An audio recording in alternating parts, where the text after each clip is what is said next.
Hi, everybody, and thanks for joining our session today. This is Ryan Boyle from the Varonis Incident Response and Security Architecture teams. We're pleased to be a part of the Bytes Security Summit. The Bytes team is passionate about technology and not only strive to ensure that their customers are offered the very best security solutions, but also provide support through the implementation of the technology as well. For Varonis, having a partner that truly understands our solutions and how to apply them to the specific needs of the customers is paramount. Varonis knows that Bytes is committed to both us and to the customer in every step of the journey. Again, thanks for joining our session. One more quick agenda item that I think it's important to call out. We're actually having a promo related to this event. So everyone who talks with us at the booth will actually be entered to win a prize draw. And the prize from that drawing is actually an Apple HomePod. So please make sure to get in contact with any Varonis folks to make sure that you're qualified for that prize drawing. All right, so now that we have our agenda items out of the way, let's get started on our session. So just a quick agenda for today's webinar. We're going to be talking through a couple different things. First of all, just a little bit of background on Varonis, just a bit about who we are and what we do and how we do it. And then we're going to dive right into our attack scenario. So we're going to walk through this attack scenario step by step together, really replicating different pieces of this specific malware attack. And then once the attack is complete, we're going to switch gears and jump over to the Varonis side and talk about some of the threat detection capabilities that Varonis is now working on as a response to these types of attack vectors. So let's dive into the Varonis component. Varonis is really, first and foremost, a holistic data security platform, focusing a lot of times first on your on-prem unstructured data repository. So things like your Windows file servers, Exchange servers, Unix, Linux boxes, on-prem, SharePoint servers, all of those big NAS arrays out there. Of course, things like your Isilons and your NetApp clusters. In addition to the on-prem data repositories, we're also looking in the cloud. So specifically places like Exchange Online, SharePoint Online, and OneDrive. And then, of course, on top of the different data repositories that we monitor, we're also looking at a couple different pieces of telemetry, things like Microsoft Teams, which I typically like to think of as more of the application layer. This is on top of Office 365. Places like directory services, so both on-prem as well as in the cloud, Active Directory and Azure AD. And then, of course, last but not least, our edge services. So pulling in event streams from VPN and DNS and web proxy.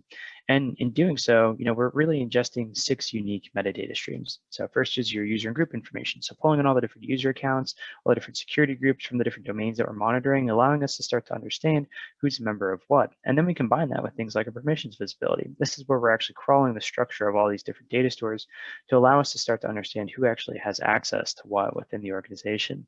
And then we start to scan the contents of the files. This is where we're having our content classification kick in. This is where we're actually looking for instances of sensitive data, some sort of IP data, PHI, PII, whatever we deem sensitive or relevant to the organization. We're going to be scanning the contents of the files, looking for those sensitive data hits. And then, of course, we add in our access activity. Now, this is really the audit trail behind it all. Who's opening up a file? Who's accessing a file, modifying, deleting, creating data? And then we add in our pieces of telemetry. So the AD telemetry, which I always like to kind of consider the more of the connective tissue around the network. Where do we necessarily see users authenticating from different machines? Where do we see them generating access request events to different devices? And then, of course, the perimeter telemetry is really what allows us to start to understand what's coming into and going outside of the network from the perimeter perspective. And for us, these 6 unique metadata streams really boil down into 3 core business use cases: data protection, privacy and compliance, and threat detection and response. Today, I'm really going to be focusing on the threat detection and response side. All right, so let's dive into our attack scenario. All right, let's talk about this attack together. This is actually what I would say more of our one of our more sophisticated threat actors, talking about actually using phishing as our intrusion vector to the organization. In doing so, we're actually going to be able to establish a session back to our CNC server, our command and control server. And from the attacker's perspective, we're actually going to be able to use that live session to upload a piece of malware.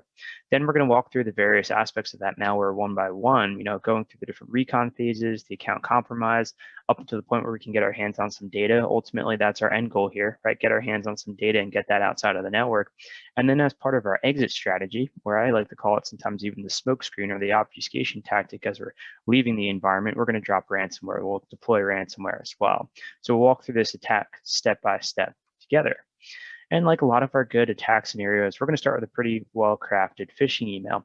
In a case like this, using our replication, we were actually able to use a missed package delivery message. Looks legit, seems pretty basic for a lot of our users out there. I'm guessing there's probably a good chance that one of these users is probably going to open up this email. Maybe they click on that link as well. in doing so is actually going to be downloading a fake invoice onto their machine. Now, the fact that we have a fake invoice, it's not really a huge deal to the user, but the key there is as soon as the user opens up that Word document, there's actually a malicious payload that's embedded in the background. So in doing that, it's actually going to try and run a few different exploits on the machine. And if successful, that's what allows us to establish the reverse shell session back to our CNC server, back to our command and control server, which in a case like this, we were running as a Kali Linux box in a Hyper-V environment. So, the user clicks on the link, opens up a download page, downloads the Word document onto his or her machine, opens up the Word document, and it looks pretty legit. A lot of our users are probably going to hit that enable editing button right at the top before they even really think about it. I know I'm probably guilty of it myself. And in doing so, that's what's running the malicious payload in the background. Right at this point, nothing's going to change with the document, but that's okay. From the attacker's perspective, we've already run our exploit, and this allows us to connect via that reverse shell session back to the CNC server. So let's switch gears and look at it a little bit more from the attacker's perspective. Right, our phishing campaign has worked at this point. From the attacker side, we're running this from a Kali Linux machine. So this actually allows us to establish a session using Meterpreter Metasploit framework specifically. So we've already had a listener ready to go. We were waiting for that end user to open up our phishing email, click on that link, download that document, hit enable editing at the top. And at that point, it allows us to actually establish the session. So from here, we can actually bring that session up to the front. We can start to run a few different commands on it. We can see that our session is connected. We see the IP address of that endpoint that we've now compromised. We run something like the sessions command, specifically calling out session 1 here. And at this point, we can actually start to execute some commands remotely. So I might do something like a quick CD, navigate over to the desktop folder on this end user's workstation, or in some cases might navigate over to something like a temp directory that we have locally on the C drive, and I can start to upload some tools. So I actually have a tool here called tools.bat. I'm actually going to upload that to my temp folder and to the specific desktop here. You're going to see us navigating using CD over to desktop. From there, I actually use my upload command. I've uploaded tools.bat from the root folder on this attack server, and then I'm going to elevate to local system rights. Right, using the get system command, I'm actually going to be running through a pretty extensive list of different exploits that we can execute on that machine. Allows me to elevate to local system because ultimately, as I want to execute this piece of malware, this tools.batch file, I'm going to be running that as local system. And that's going to give me the basic privileges that I need in order to create this process and actually run this piece of malware.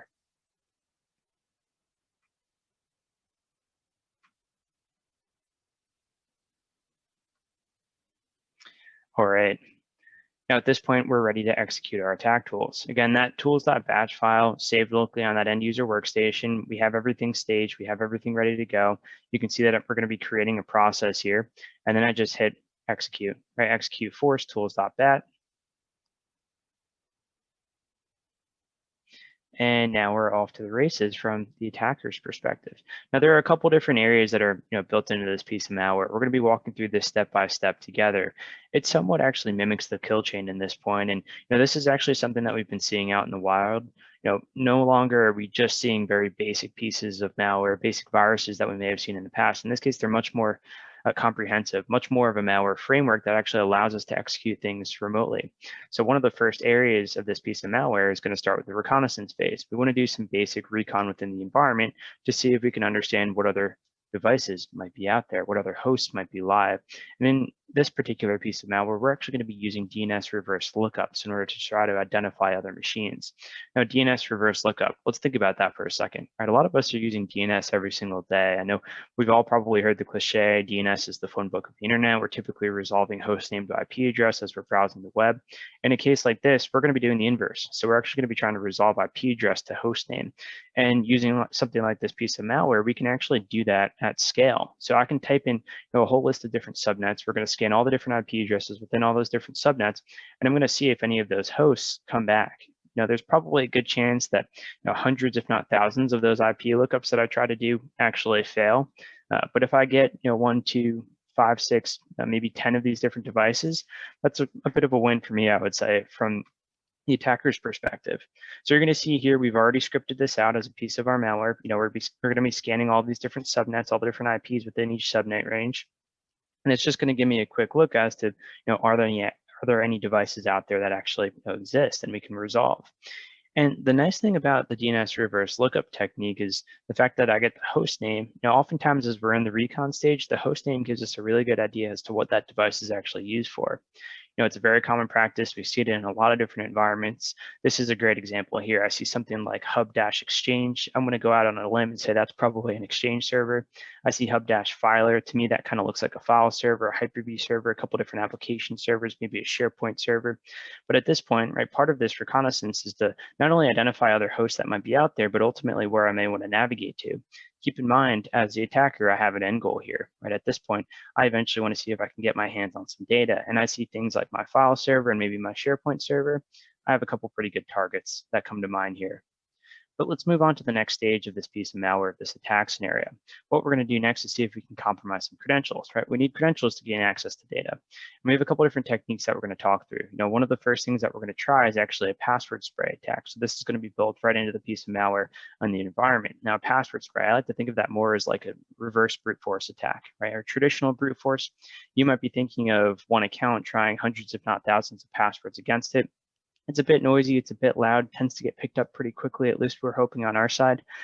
The password spray, on the other hand, though, is a little bit of the opposite. So instead of one account, we might have a whole list of different users that we've done some recon on. Maybe we found this on LinkedIn, we found this on the company's website, and we try 1 and 2 and 3 and 4, maybe even 5 different passwords against this whole list of different users.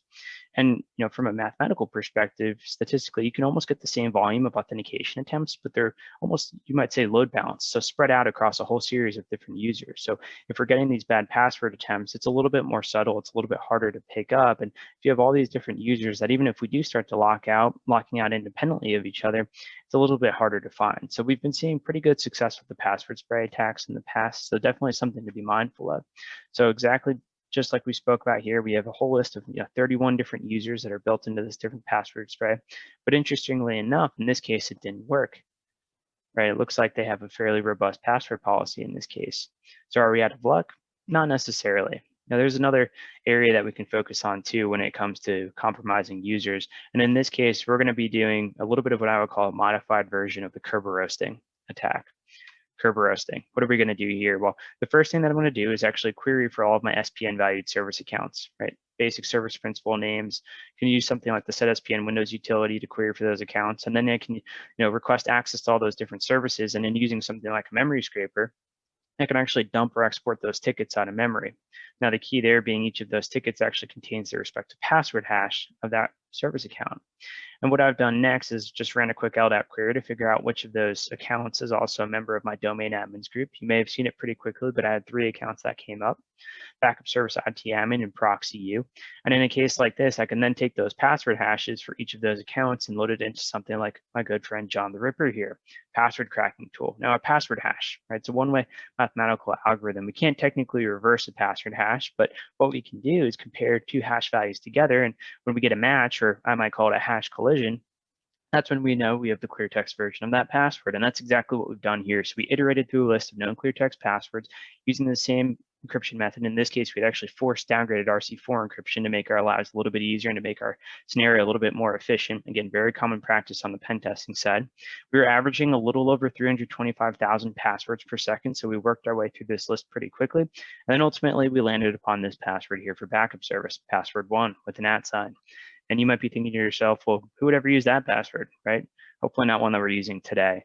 But if you think about it, though, 9 characters with a special character and a number, really not too far outside the realm of what I would say is a fairly common password policy in a lot of environments. But at this point, we've compromised a set of credentials here, backup service, right? We no longer have to purely operate off of the local system. We now have domain credentials, and keep in mind, these are even domain admin credentials when we ran that other LDAP query earlier to do a little bit more recon. So now I have my new set of credentials, and what are we going to do next, right? Let's start thinking about our data access, backup service, and I'm thinking about my DNS reverse lookups. I'd identified that hub-filer out there before.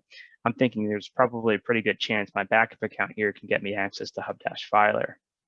So what I'm actually going to do next is see if I can navigate to that machine. And I'm actually going to be spawning a second session here running underneath the context of backup service. You're going to see that there. And we're going to be using our file crawler utility as a really efficient way to see if we could do a little bit more recon, identify some data, and then we're going to save it down locally on this end user workstation, just like you see here. So the file crawler utility is great. Something that we've built here, just using some really simple PowerShell string searches, we can start to, first of all, index for things like perhaps a folder called finance. Once we've identified a relevant folder, I can then, of course, also use the PowerShell string searches to identify, are there any files within that finance folder that contain something like the word confidential, perhaps, just like I've typed in there. There are two different variations of it. And at that point, we've identified what looks like right around maybe 11 different documents that all contain some sort of looking like confidential or maybe some sort of sensitive information. Not only do I want to identify that data, keep in mind I'm running this under the context of backup service, so I have access to this data. I'm going to bring that down and save it locally here on this end user workstation, again, saving that on the desktop. From here, I actually start to compress that. So I have my temp files folder. I'm actually going to compress this into a zip folder because I want to start to stage this data and get it ready to go out of the network. Then we can start talking about things like data exfiltration. So when we talk about data exfiltration, a lot of different ways that we can get data outside of the network. In this case, it's a fairly simple tactic. We've compressed that folder. We have our private.zip folder now located on our desktop for this end user's workstation, and we're just going to send this out through post request to something like anon files, right? It allows us to anonymously upload this data. It's going to create a link for us. And of course, being on the attacker side, we can now see this link. I should be able to navigate to this link using my attacker's purview here and actually download this private.zip folder outside of that corporate network. I now have my hands on this data, which is probably one of the main reasons why I was here to begin with. All right. So what are we going to do next? If we think about what we've done here, let's just take a quick second to do a recap, right? We started with our phishing email, and we got our user to click on that link, opened up our Word document, and in doing so, ran that exploit, which allowed us to establish the reverse shell session, back to our CNC server, back to that Kali Linux box. In this case, that's where we were running our attack from. Then we did a couple different things, right? We elevated to local system, we deployed our malware onto that end user's workstation, we ran a couple different commands, and this took us through the different stages of that kill chain as it pertains to that piece of malware. We did a little bit of reconnaissance first using our DNS reverse lookups. We identified a couple different hosts that were live on the network. From there, right, then we moved on to our account compromise. We tried our password spray technique first, that failed. But then we jumped over to our Kerberosing attack, and that was successful. We were able to compromise our backup service credentials, keeping in mind backup service was a domain admin. At that point, we launched that second shell session under the context of backup service. We ran our file crawler utility. That allowed us to not only identify our finance directory, but also the files within that that contain some sort of relevant confidential information. We brought that data down, saved it locally on the end user workstation, compressed that temp files directory that we had put onto the desktop, and then exfiltrated that out to anon files, right? Really great way that we can get our hands on data at this point. So what's left, right? We really just have one step in this attack scenario, and I like to think of this more as the exit strategy. At this point, the attacker, we're actually going to be deploying ransomware within the environment. If you think about this from the organization's perspective, right, we're deploying ransomware. I'm hoping that this is encrypting as many files as we possibly can. Ultimately, after the fact, they're probably going to be focusing so much on remediation and kind of containment from the ransomware side, but they may not necessarily be thinking about the 20 minutes or the 24 hours or even 72 hours that occurred prior to ransomware. And that's the area that we actually did the most damage, right? That's where we actually compromised the account and got our hands on some data. So we've been seeing this as something that's been a little bit more popular nowadays. It's a great exit strategy, great little bit of obfuscation or a smokescreen as we're on our way outside of the network. So that's the attack scenario, right? We walked through that attack. It was fairly, I would say, straightforward. Definitely not simple, but I would say fairly straightforward attack scenario, at least when it comes to more sophisticated threat actor like that. But now let's switch gears and talk a little bit about what Varonis is seeing on our side, right?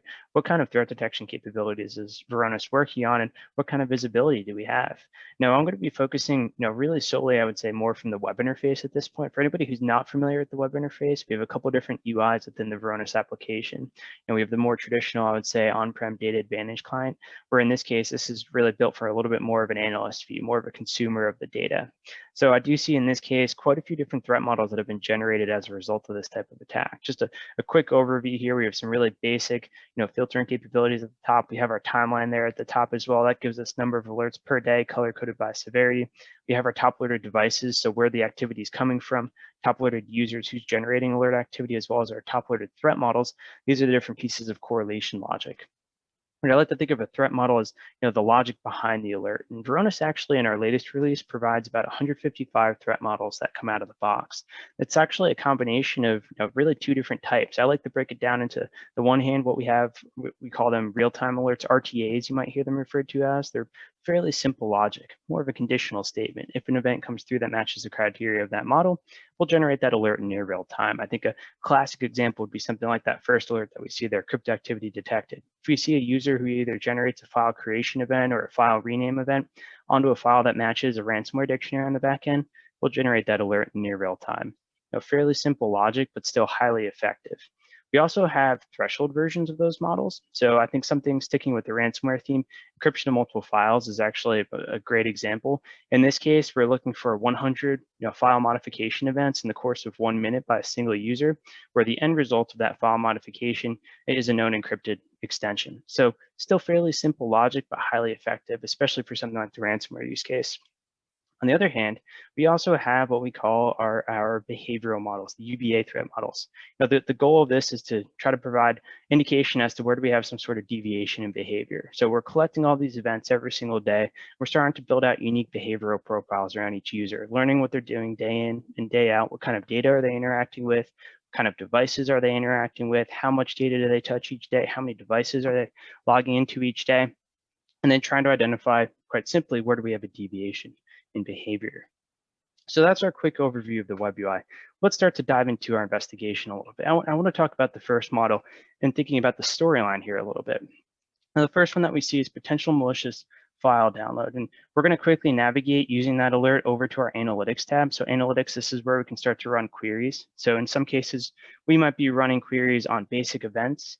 In other cases like this, we're actually running queries on the different alerts that are related to this particular scenario. So diving into this, we hit that blue alert details button. This opens up what I call our insights page. And for our first threat model here, potential malicious file download was detected.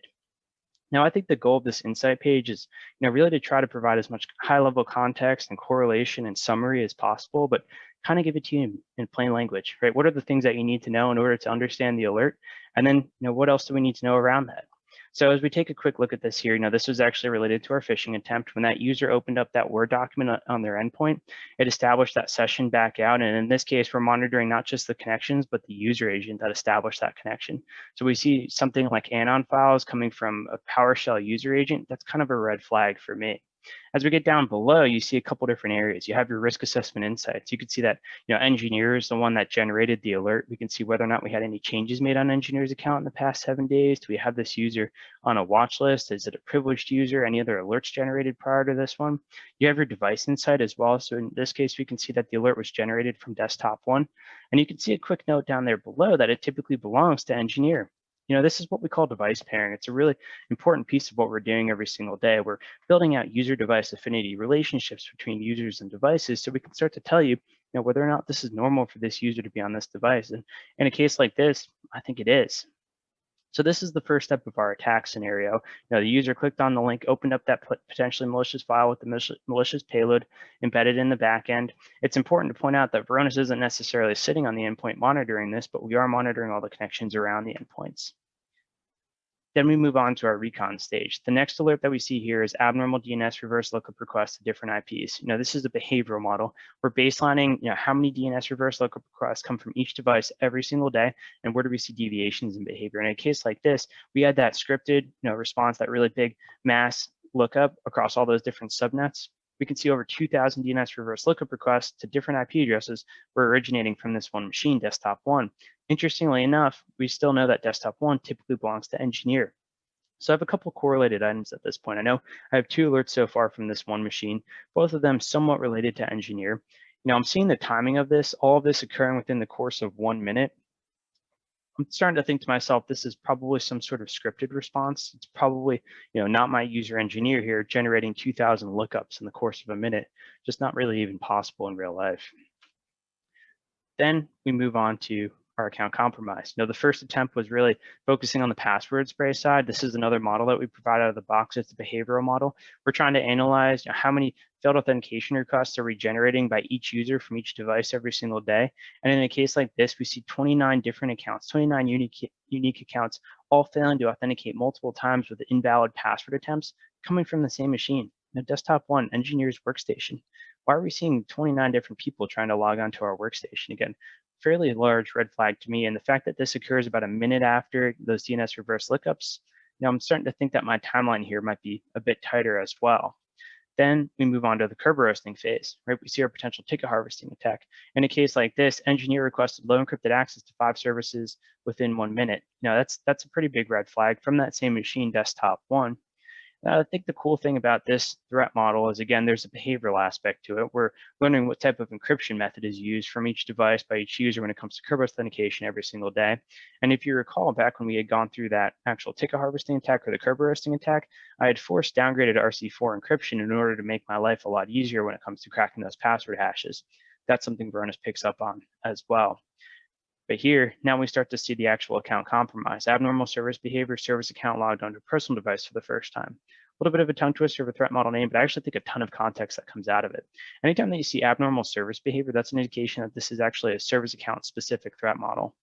Really key component of the analytics platform on the back end is what we call privileged account discovery. So we're actually aligning different accounts to different behavioral identities. So we're automatically picking up that this backup service account is in fact a service account. And this is actually what allows us to make sure that we're applying the right thresholds and the right sensitivities to the right accounts, in turn applying the right models to the right users. So when I see something like a service account, specifically my backup service account here, logging on to another user's endpoint, another user's workstation for the first time, that's a pretty big red flag, especially when I look back into that password spray and that Kerberosing attack, both related to their backup service account. And this is also occurring about a minute later on that same machine, desktop 1.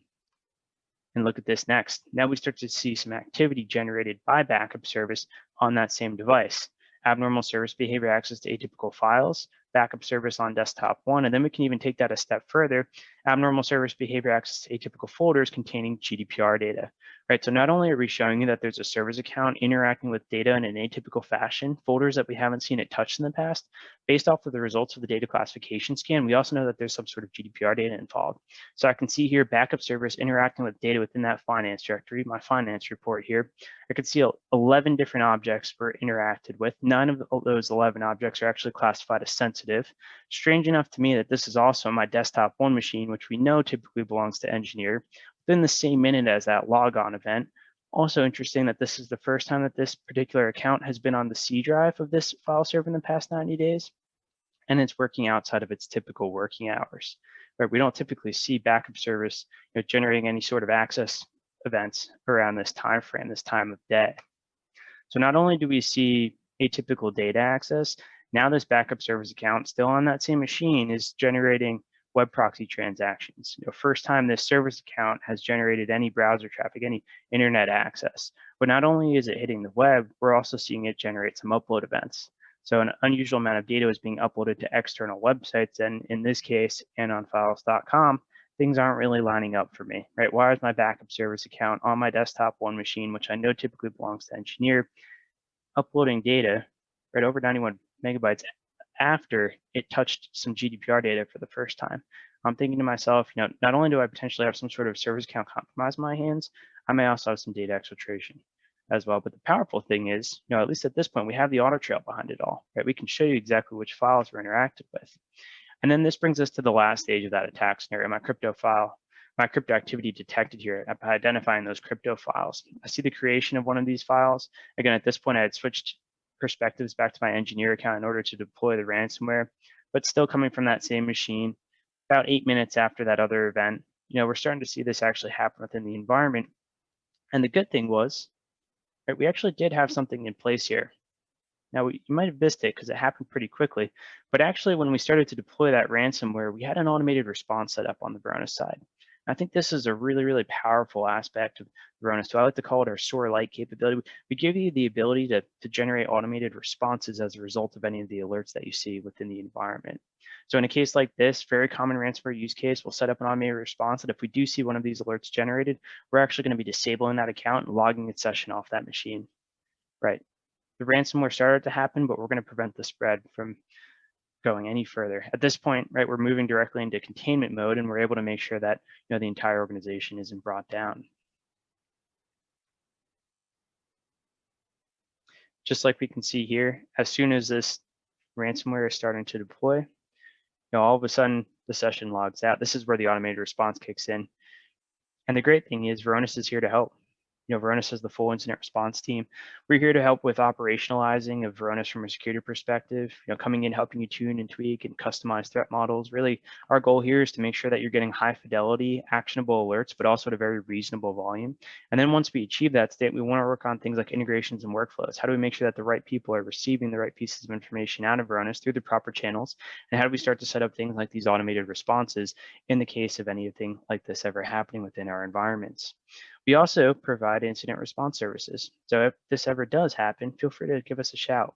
If you ever see an alert they have a question on, a series of events within the environment they have a question on, even something outside the scope of Varonis monitoring, just let us know. We'll jump on a remote session just like you're probably on here today. We'll take a look at the events together. We're very flexible on how we do so. You can provide us with either as much or as little information as you'd like. And our goal is to get down to root cause and then provide recommendations on next steps. And even if you don't see anything like this, we do offer purple team exercises as well. So feel free to get in contact with your local account team. We can help to get this arranged. We'll come in and help you from a little bit of both the red team side as well as the blue team side and the overall purple team exercise to simulate some of these attacks in your real life environment and then show you how Varonis would react to it in near real time.